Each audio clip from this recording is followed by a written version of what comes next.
100 days have passed since the Metro Atlanta spa shootings in Cherokee and Fulton counties.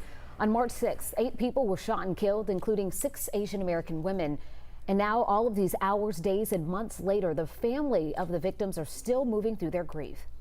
And one day I'll get back to a point where I can look at her pictures again and smile.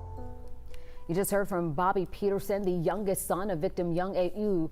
The attack has reignited the Asian American civil rights movement and the push to create legal action.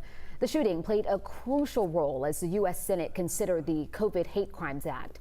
Lawmakers passed a bill aimed at stopping hate crimes against Asian Americans. Robert Aaron Long is the accused gunman, and police say he targeted the spas and planned similar attacks in Florida. The Fulton County District Attorney will seek the death penalty and enhanced hate crime charges against Long. A grand jury in Cherokee County also indicted him on murder charges.